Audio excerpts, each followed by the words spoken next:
మనం కలిసిపోయాం. అవునులే. ఇంతకీ నేను చెయ్యాల్సిన సహాయం ఏంటి? నేను ఆ కనిష్క బారి నుంచి ఇద్దరిని తప్పించడానికి ప్రయత్నం చేస్తున్నానని నీకు తెలుసు కదా. తెలుసు. వాళ్లే వీళ్ళు. ఓహో. వీళ్ళని కొన్నాళ్ళు నీ ఇంట్లో ఉండనిస్తావా? తప్పకుండా అభి. చాలా థ్యాంక్స్ శ్రావణి. ఏంటభి థ్యాంక్స్ చెప్పి నన్ను పరాయిదాని చేస్తున్నావు?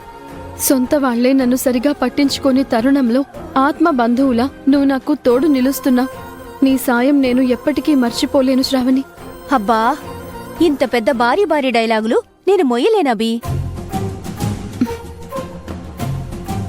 వీళ్ళని జాగ్రత్తగా చూసుకుంటానభి.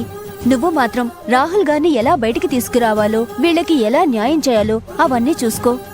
సరే శ్రావణి, నేను వెళ్ళొస్తాను. అభి, మా వల్ల నువ్వు చాలా కష్టాలు అనుభవిస్తున్నావమ్మా. నీ మేలు ఈ జన్మలో మర్చిపోలేను. పర్వాలేదులే పెద్దాయనా, మీరు టెన్షన్ తీసుకోకండి. ఇక్కడ శ్రావణి మిమ్మల్ని క్షేమంగా చూసుకుంటుంది.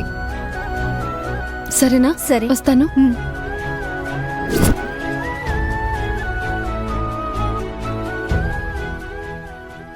అయితే ఆ పెద్దావిడ మీ ఫ్రెండ్స్ దగ్గర సేఫ్గానే ఉంటారంటావా? ఇప్పుడున్న పరిస్థితుల్లో ఒక నమ్మకమైన వ్యక్తి కావాలి. ఆ ముసలి వాళ్ళిద్దరినీ జాగ్రత్తగా చూసుకునే చోటు కావాలి. నేను ఆలోచిస్తే శ్రావణి కన్నా నమ్మకస్తురాలు ఇంకెవరూ నాకు కనిపించలేదు మావయ్య గారు. తనతో మరి నువ్వు తక్కువ పరిచయమే అంటున్నావు. ఒక్కోసారి ఎన్నో సంవత్సరాల పరిచయం ఉన్న వ్యక్తులే మనల్ని మోసం చేస్తూ ఉంటారు. ఎంతో గాఢమైన స్నేహము ఉన్న మనుషులే మనకి వెన్నుపోటు పొడుస్తూ ఉంటారు.